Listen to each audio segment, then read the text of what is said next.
Hello and welcome to On the Break. I'm John alongside Nico, and for the first time in the history of On the Break, we have positive news about the Mets, and this is all we're talking about today.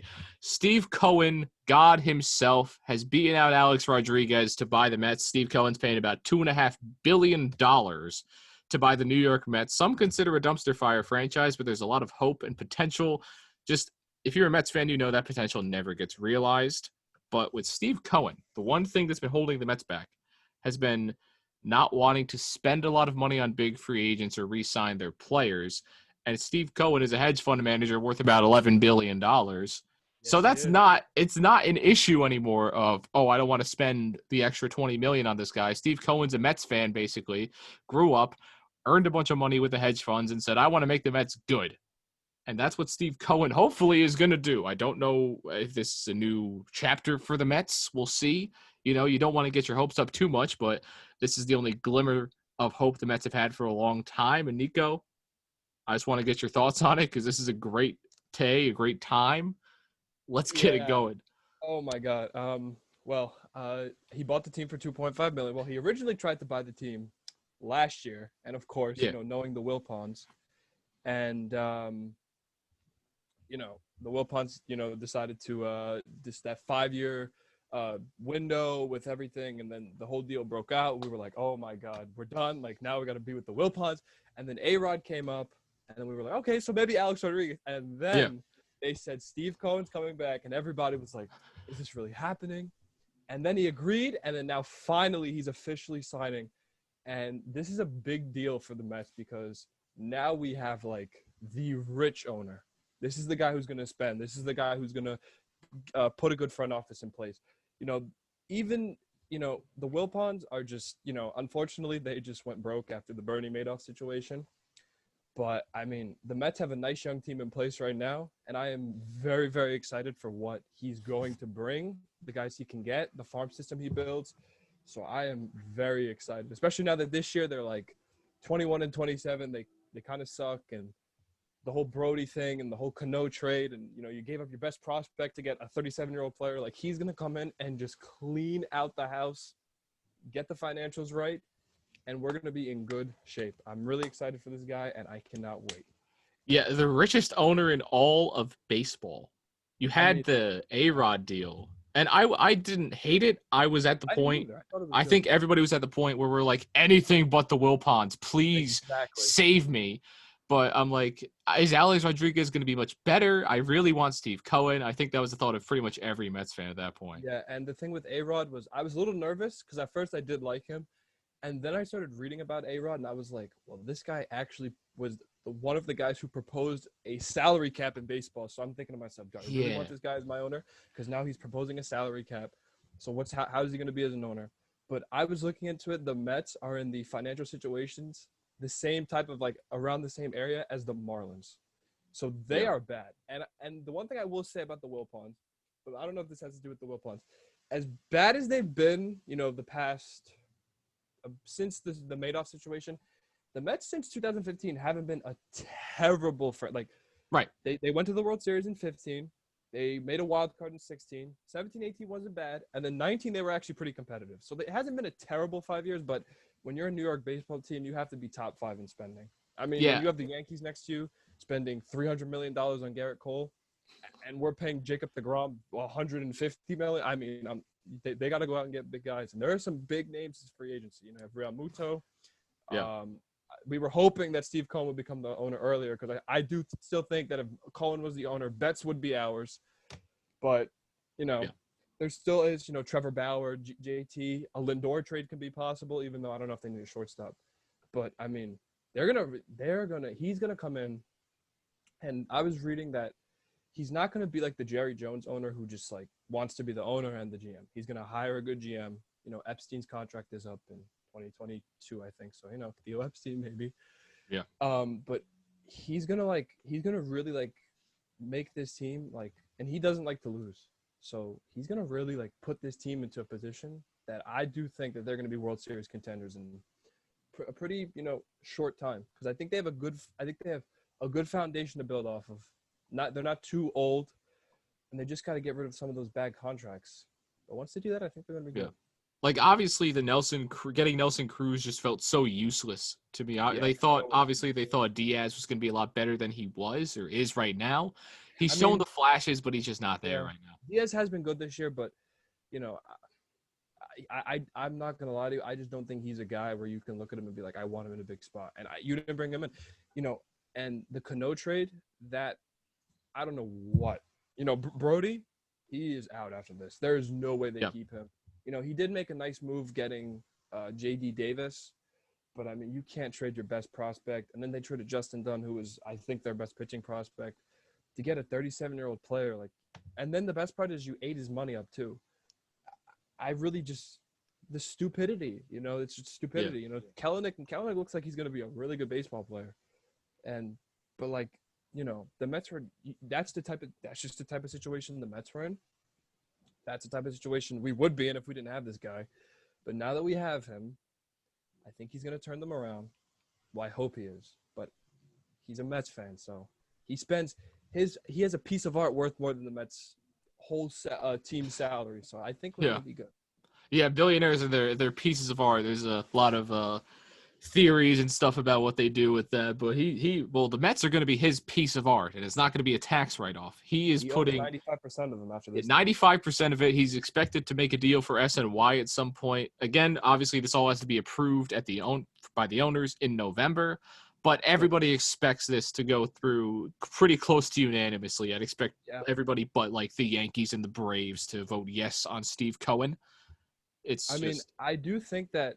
Well, I think that teams are going to vote yes because, not that they're obviously now kind of afraid of the Mets, but he brings the value of teams. He bought this team for almost $2.5 billion. What does that say about other teams now? What does that bring up the value for the Cubs? How about the Dodgers? Even if the Yankees ever were to sell, if any like decent organization, the Braves, any of these teams are not selling, you're like, well, now all the values of these teams drive up because now look at a mediocre team like the Mets just got sold for $2.5 million. Yeah. All these other teams are going up. So I think this is good. I think the owners are going to like this because it's good for baseball and it's good for them. It's good for their pockets. For the owners that don't care about baseball, this is the greatest thing that could ever happen because if you can sell the Mets for $2.5 billion, like you said, you can sell the Dodgers for $5 billion. You can sell the Yankees for $6 billion probably in a few years. Obviously, who knows if these teams will ever sell at some point. A lot of this is usually family passed down and all that. But at some point, you're going to sell the teams. And with just values of baseball teams going up and up and up, it's going to be it's ridiculous amounts of money for sports in general as well. I mean, this brings up the price of NFL teams too. It does. I mean, if you're selling the Mets for $2.5 billion, the Cowboys, even a team like if you go going back to the MLB, you said the Cubs. I mean, the White Sox are also in Chicago. It's the same market, but just a less valuable franchise. Their value went up. It's just a ripple effect of all baseball. There's no reason as an owner that you'd want to vote against this, even if it makes a better team. But yeah, I mean, what else? And when the Mets are good, when the Mets are good, the baseball ratings are up. People genuinely, when the Mets are a good, when the Mets are a competitive team, people like the Mets. There's a lot of, I guess you could say fake fans, but people do like the Mets. I mean, they're a likable team, and I think that when they're good, you saw in 2015, the MLB was doing great with ratings. Not that they but people like when the big market teams are doing well, it brings up the ratings. So now we can hypothetically talk about how would a Mets Yankees World Series be now? That's a big deal. Ratings would be ridiculous on Mets Yankees, and one way we're going to get there, I'll say wait. I'm just going to go down a few free agent names. You mentioned a few of them already. JT Realmuto is the number one realistic name on my list at this point. As a catcher, you have Yuli Gurriel. Not really too interested in him as much. If you want to get a third baseman, you got Justin Turner, Zach Cozart, Jake Lamb, and then you got Marwin Gonzalez as a free agent who you could put basically anywhere on the baseball field. The outfielder, I mean, Cespedes is going to be a free agent. You have Jock Peterson you could get. Jackie Bradley Jr. is great at defense. George Springer is the top prospect there. Michael Brantley even. There's just a lot of names, and you got starting pitchers. I mean, Kluber, he is a club option, but he'll probably get that picked up.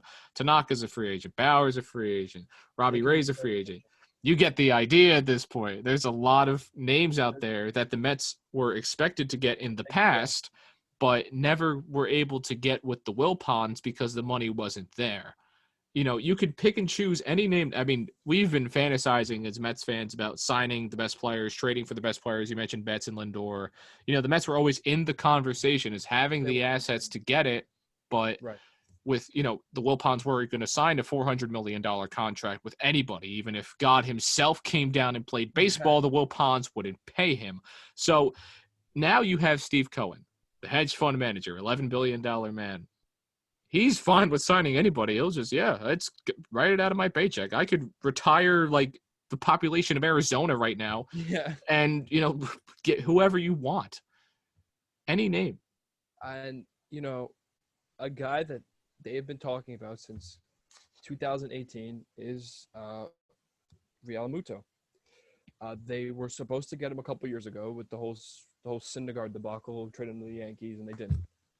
And I think, Wilson Ramos was, he was good last year. I mean, this year but what do you expect? They didn't sign him for a lot of money. But Real Muto, I think, is a guy that I think the Mets right now with Steve Cohen. Now, why wouldn't he want to come to the Mets now? He is now he's going to probably pay him the most money, and he's probably going to give him a long contract. And the Mets catching situation, it's actually good if they get Real Muto, because they signed Real Muto for hypothetically at least 3 to 5 years. They have the kid Alvarez that Mania got from the Dominican Republic. Yeah. And he's young. He's like 19 years old. So think about it. You have Real Muto for a couple of years, and then you go right into him, and he's supposed to be a really good catcher.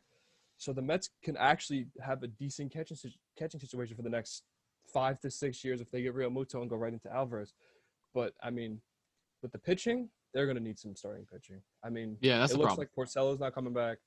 Michael Wacha, they're going to have to revamp the whole rotation. And, even a guy like Syndergaard, what do you do with him? Do you keep him? Like, do you trade him? He hasn't been very healthy. Like, what do you do? DeGrom's really the only guy that you can be like, okay, we're going to keep him. But there's a lot of pitchers are out there. There's a guy like Trevor Bauer. You could trade for somebody. I mean, there's a lot of options now that the Mets – there's a lot of things the Mets can do now with, having Cohen, even more than just spend for a player.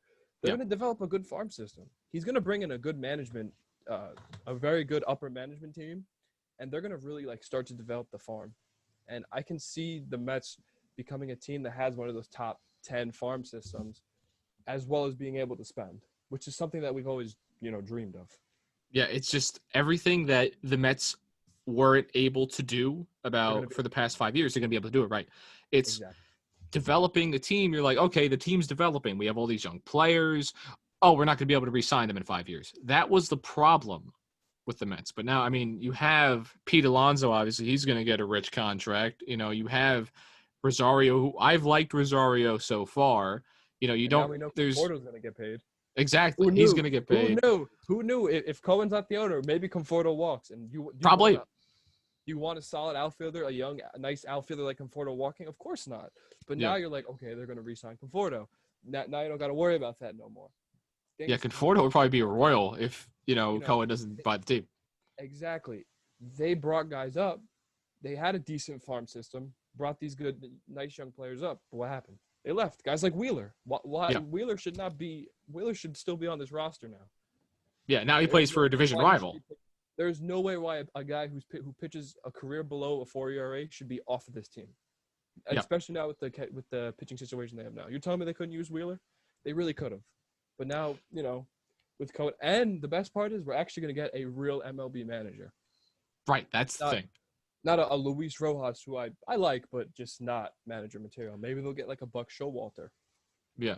And they'll actually be able to bring in, draft well through the draft and bring in the prospects through other trades as well. Keep prospects now, not have to trade them for 37-year-old players. Exactly. It's not, oh, I have too many prospects that are good. I need to get rid of one because I can't pay this guy.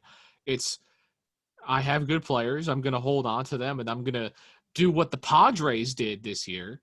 And maybe even I have a deep farm system that I can use to go out and acquire guys that can fit into my lineup when I'm already a contender at this point. The Mets are going to be in a position to do that. Like, for hypothetically, you take like a Lindor trade, Yeah. Something like that. A very good baseball player. You could trade your young guys and get, an established all-star MLB player. Yeah, and not have to rely on what you have already. There's a lot of inconsistencies with the Mets we already know. I think the main issue, though, has to be the starting pitching. It's not the 1, 2, and 3. It's the 4, 5 spots that have just been interchangeable every year. I mean, even Matt's hasn't been great.